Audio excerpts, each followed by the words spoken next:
Welcome back to Chapter 1, Backstage View or the File tab View, Part 4.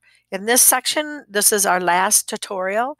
We will be looking at the Options feature on the Backstage View, which is located at the bottom. When you select it, it will open up your Word Options dialog box. And on this dialog box, you will have various tabs that you can select. We will start with the General tab.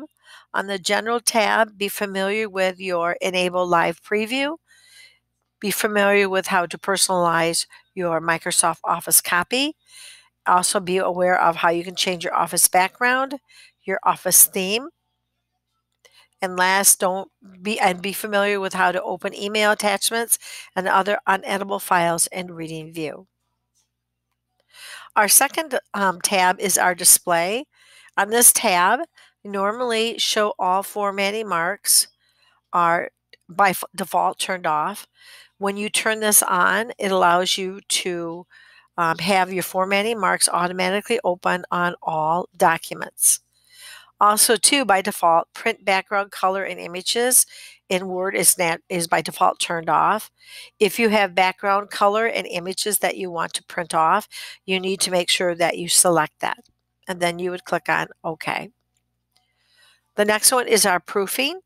In our proofing, by default, our hide spelling and grammar errors are normally turned off. So when we look at this, we have when correcting spelling in Microsoft Office program, it will ignore words in uppercase, that ones that contain numbers. So it speeds up your actual spell check. These can be turned on or off depending on your preference. When correcting spelling and grammar errors in Word, you want to check spelling as you type, mark grammar errors you type. So those are normally set on by default. Then down at the bottom, you have your hide spelling errors and hide grammar errors. What does this do? When you are typing up a paper on your computer, you do a spell check. On that computer, you will use the spell check dictionary. This will check your document, and when you are done, all of those little lines that mark your errors will disappear. However, when you go to a new document, a new computer, and open it up, you will see that those spelling errors might reappear. That's because every computer has different dictionaries that are included in Microsoft Office, depending on the version. So if you are trying to send a letter out to a potential employer or to a teacher, you might want to turn on your hide spelling and grammar errors. What that will do is after you do your spell check in your document and you know that your errors are all corrected, by turning these on, when you send this to your teacher or you send it to a potential employer, when they open it up on their computer, these spelling errors will not be displayed. So that way you're not calling attention to mistakes in your document that really aren't mistakes. It's just they just aren't recognized by the spell check on that particular computer. The next part is our autocorrect options. Autocorrect is when you are typing up a document and you make, like you spelled the TEH, Microsoft automatically fixes that for you. That's autocorrect. Now, how your computer auto checks is up to you. So I'm going to click on autocorrect options and I'm going to type in, I've already done this, so I need to get rid of this. Delete that. Okay, so when I go into my autocorrect options, replace text as you type. This is a great feature, especially if you're typing FFA, FBLA, any NHS. Whenever you're typing that up, if you type in FBLA and then I want to replace it with Future Business Leaders of America, and then I click Add, and I click OK. When I go into my document, I'll get rid of this. When I go into my document, I'm going to scroll up somewhere, and then I type in FBLA and then hit my space bar. You notice that it automatically changes it to Future Business Leaders of America. That is great because then that saves me time when I'm typing and I don't make as many errors. Just remember though that when you type it in, that you make sure it is spelled correctly in your autocorrect feature. So make sure it's spell checked here correctly. If you go to exceptions, there are exceptions, and you have 3 tabs up here. The one I want you to focus on is this initial cap exception. I'm going to delete that out. And what that does is, if you look at the actual example up here, whenever you have 2 letters at the beginning that are capitalized, then you can put them in here, and then the autocorrect will not mark it as absent. For example, IDS, you notice the IDs, the first 2 parts are capitalized. Well, I can add it in here, then whenever I type that in, it will not mark it as misspelled.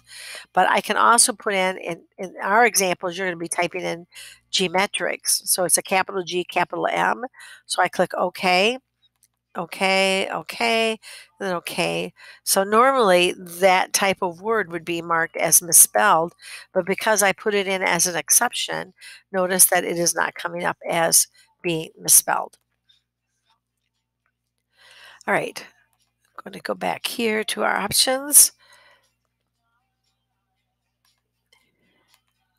So we have covered the exception rule. We have also talked about replace text as you go. So now let's look at our save feature. Your auto save or auto recovery. What that does is normally this is set on 10 minutes for most computers. So Microsoft will automatically save your document for every 10 minutes, which means that if your Word document crashes or somehow your computer gets shut off, every 10 minutes Microsoft is saving that document. So that way it saves your document if there's an issue. I usually put mine on every 5 minutes because I want 10 minutes is a little bit too long because my computer here at home, because of the internet, might freeze. So I change it every 5 minutes. So that's a really good feature to make sure you have included or know how to change. Now, when you are typing up a report or a document and you find these really cool fonts, like Google Fonts or wherever else you can get your fonts, and you put them in your document, as long as that you open that report on your computer, those fonts will be there. However, when you go to a different computer, like come to school and you do it at school, you might find that you lose those special features or those special fonts.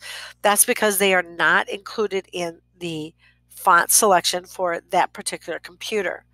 But there's a way around this. If you click on embed fonts in the file, what this happens is once you embed your fonts in your document, then no matter what computer you open your document on, then those fonts, those specialized fonts, will still show up. The next one we're going to look at is our advanced feature. And the advanced feature is separated by this gray shadowings. This is your edit option. You have cut, copy, and paste. We're going to go down to our print option. When you are running off projects that you have and they're just rough drafts, you can click on use draft quality, which means you will use less ink, but the quality of your document will not be as good.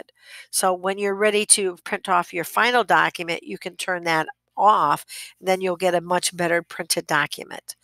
Also, when you have print in background selected, this allows you to make corrections while your document is printing.